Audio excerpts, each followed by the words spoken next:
BJP के दिल्ली दरबार पहुंचे दुष्यंत चौटाला। इन दो सीटों पर बीजेपी के सामने ठोक दी दावेदारी। जी हां, इस वक्त की बड़ी अपडेट, ध्यान से शुरू से अंत तक इस वीडियो को देखिएगा। चैनल को जरूर सब्सक्राइब कीजिएगा।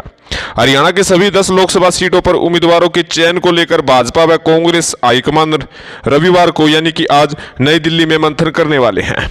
भाजपा ने राज्य की सभी 10 लोकसभा सीटों के लिए संभावित प्रत्याशियों के पैनल तैयार कर लिए हैं, जिन्हें केंद्रीय चुनाव समिति के पास पहुंचा दिया गया है।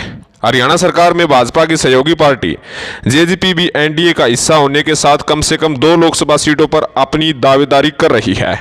बताया जाता है कि जेजेपी की 5 सदस्यीय कोऑर्डिनेशन कमेटी भाजपा के केंद्रीय नेतृत्व से शुक्रवार को नई दिल्ली में मुलाकात कर चुकी है।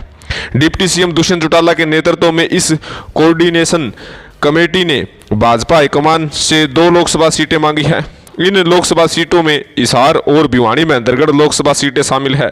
भाजपा ने अभी तय नहीं किया है कि जेजेपी को हरियाणा में कोई लोकसभा सीट दी जाएगी अथवा नहीं, लेकिन दुष्यंत चौटाला कम से कम 1 लोकसभा सीट दिए जाने को लेकर काफी आशान्वित नजर आ रहे हैं।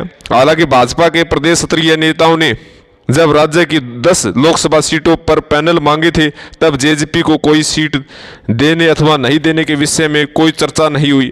भाजपा के प्रांतीय नेताओं ने अपनी तरफ से सभी 10 सीटों के पैनल हाईकमान को सौंपे हैं।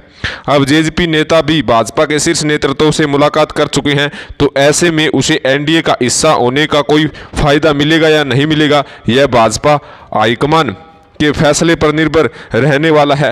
भाजपा सूत्रों ने संकेत दिए कि राज्य में कोई सीट जेजेपी को दी जाएगी अथवा नहीं, और भाजपा के उम्मीदवारों की घोषणा 11-12 मार्च को की जा सकती है। कांग्रेस की स्क्रीनिंग कमेटी की बैठक भी इन्हीं 2 दिनों में होनी प्रस्तावित है। हालांकि हरियाणा कांग्रेस की स्क्रीनिंग कमेटी रविवार को नई दिल्ली में बैठक करने वाली है, जिसमें हरियाणा की 9 लोकसभा सीटों पर चर्चा होगी।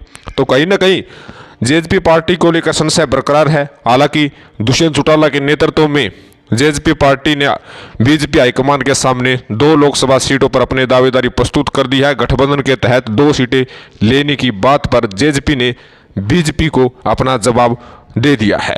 तो आपका इस विषय में क्या कहना है, कमेंट जरूर करें। धन्यवाद।